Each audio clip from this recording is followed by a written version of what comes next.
ఒక normal lab ఒక రూరల్‌లో కానీ, ఒక టౌన్‌లో కానీ, ఒక నార్మల్ ల్యాబ్‌లో ఈ జెనెటిక్స్ ఈ క్యాన్సర్స్ రిలేటెడ్ టెస్ట్‌లు చేయాలి అనంటే సెటప్ ఎలా ఉంటుంది? ఎక్స్‌పెన్సివా? లేదా ఎవరైనా చేసుకోగలరా? సేమ్ మళ్ళా అన్ని మీకు ఫస్ట్ చెప్పినట్టు ఇప్పుడు రూరల్‌లో ఒక చిన్న శాంపుల్ కలెక్షన్ ల్యాబ్ ఉందనుకోండి.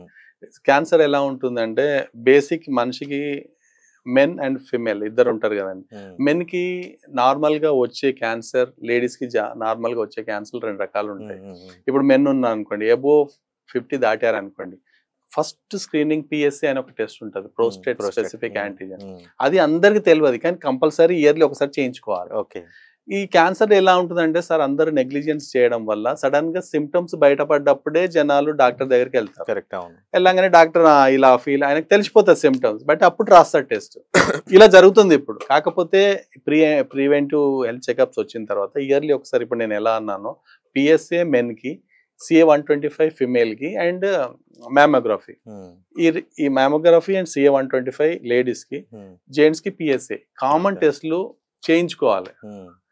పిఎస్ అయితే ఎవ్రీ ఇయర్ ఒకసారి 50 దాటిన వాళ్ళు చేయించుకుంటే వాళ్ళకి తెలుస్తుంది. If it is abnormal or something problem వస్తే ఈ can go to the doctor and ఈ కెన్ స్టాప్ ఇట్. లేడీస్ కూడా CA-125 ఓవేరియన్ క్యాన్సర్ కామన్ గా వస్తుంటుంది. అది కూడా బ్లడ్ చెకప్ ఎవ్రీ ఇయర్ ఒకసారి చేయించుకుంటే దే విల్ బి వెరీ ఇవన్నీ కూడా రెగ్యులర్ నార్మల్ రూరల్ ఏరియాలో కూడా శాంపిల్ చేయించుకోవచ్చు. ఓన్లీ బ్లడ్ తోనే సరిపోతుంది కాబట్టి పంపించుకోవాలి. అంటే ఒక రూరల్ లో మనం ఒక సెటప్ పెట్టాము అంటే బోర్డ్ లో each and every blood test, urine test ఏదైనా చేయగలమని మనం బోర్డు పెట్టుకొని అక్కడ బిజినెస్ చేసుకోవడానికి అన్ని టెస్టులు చేయబడును బ్లడ్ సంబంధించినవి వాళ్ళు తీసుకొని మన హైదరాబాద్ గానీ దగ్గర ఉన్నట్టు ఒక పెద్ద టౌన్ పంపిస్తే వాళ్ళే చేసి పంపిస్తారు. దాని వల్ల ఏంటంటే మనిషి అది లైఫ్ స్పాన్ పెరుగుతుంది అండ్ ఈ feel more confident, quality life కూడా ఉంటుంది. ఓకే. అందుకే నేను మన మ్యాగ్నస్ డయాగ్నోస్టిక్స్ నుంచి ఒక 2 ఆఫర్లు పెట్టాను. పిఎస్ఏ అండ్ CA-125 రెండు కలిపి 499 కి, బయట చేయించుకుంటే 2000 రూపీస్ అవుతాయి. సో ఆ ఆఫర్ కూడా పెట్టాను. అంటే ఇప్పుడు నేను కమ్యూనిటీ సెంటర్స్కి వెళ్తాను, సీనియర్ సిటిజన్స్ ఉంటారు, వాళ్ళకి ఎడ్యుకేట్ చేస్తాను, అవేర్నెస్ చెప్తాను, ఇలా చేసుకుంటే ఇలా ఉంటుందంటే definitely they will agree for that. And cost పరంగా కూడా నేను నాకు వచ్చే ప్రాఫిట్ లో మొత్తం వాళ్ళకే ఇస్తాను. నేను I will not see the profit. ఒకవేళ ప్రాఫిట్ చూసేవాడిని ఉంటే 1000 క్యాంప్ చేసేవాడిని కాదు. సో వాళ్ళకి అనుగుణంగా వాళ్ళకి హెల్ప్ చేయాలనే దృక్పథంతోనే అది చేస్తున్నాను.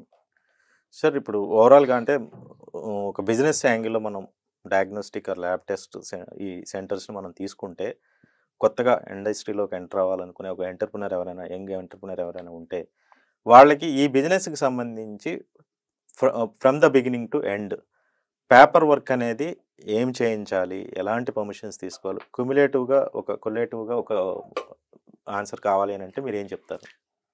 మినిమం ఫస్ట్ సర్టిఫికేట్ రిజిస్టర్ చేసుకోవాలి. ఏంటి ల్యాబ్కు GST అవసరం ఉండదు.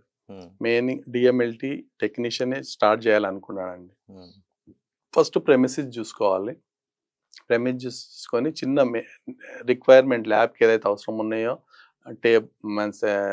Basic like centrifuge, table, tubes వగేరా అన్ని అన్ని చెప్తాం మేము. So that is the main basic తీసుకొని, DMHO is the first basic approval for any lab opening. District medical and health officer నుంచి సర్టిఫికేట్ ఇస్తారు. వాళ్ళు సర్టిఫికేట్ ఇచ్చే ముందు ఈ అబ్బాయి ఏదైతే ఓపెన్ చేయాలనుకున్నాడో, అన్ఎంప్లాయ్ అంటే పాస్ అవుట్ అయిన వచ్చి, ఆయన మినిమం ఫస్ట్ ఒక డాక్టర్ MBBS సర్టిఫికేట్ తీసుకోవాలి. ఒక టెక్నీషియన్ ఆయనదే ఉంటది, ఆయనది లేకపోతే ఇంకెవరిదన్నా టెక్నీషియన్ హైర్ చేస్తున్నారు కాబట్టి ఆ టెక్నీషియన్ పెట్టాలి.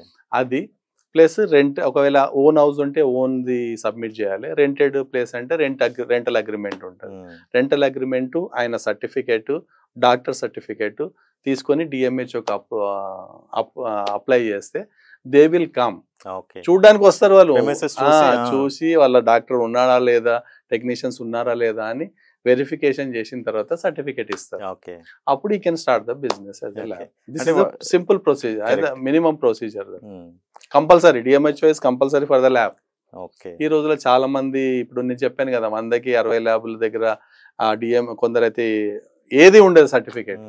దానికి పర్టికులర్ గా ఆఫీసర్స్ వెళ్ళాలి, చెక్ చేయాలి. సర్టిఫికేట్ లేకుండానే ఇలా బిజినెస్ చేయకూడదు అని చెప్పాలి. అట్లా చేస్తే ఎవ్రీథింగ్ విల్ కమ్ అనే tracks. Thank you sir, thank you very much. మీ ఎక్స్పీరియన్స్లో మీరు ఏదైతే చేస్తున్నారో దాన్ని కామన్ మ్యాన్కి, అలాగే ఎవరైతే ఒక ల్యాబ్ పెట్టుకొని సెల్ఫ్ ఎంప్లాయ్మెంట్లో ఎంతో కొంత ఫ్యామిలీకి సపోర్ట్ చేయాలనుకుంటున్నారో వాళ్ళకున్న ఈజీ మెథడ్స్ ఏంటి, ప్రాసెస్ ఏంటి, మీ దగ్గర నుంచి ఎలాంటి సపోర్ట్ వస్తుంది, ఇలాంటి విషయాలన్నీ చాలా డీటెయిల్గా ఎక్స్ప్లెయిన్ చేశారు. నాకు తెలిసి ఈ వీడియో చూసిన తర్వాత కొంతమంది యూత్ వాళ్ళ ఊర్లో వాళ్ళు ఏదైనా పని చేయాలి, ఏం చేయాలో తెలియట్లేదు అని అంటే మోస్ట్లీ మీలాంటి వాళ్ళని అప్రోచ్ కావచ్చు. I'm always available. Doctor Singam Srinivasarao, Magnis diagnostics, SR Nagar. నా నంబర్ వచ్చేసి 9390480463. Thank you sir, thank you very much. Thank you, మీ పేషెన్స్కి, మీ టైంకి. Thank you sir.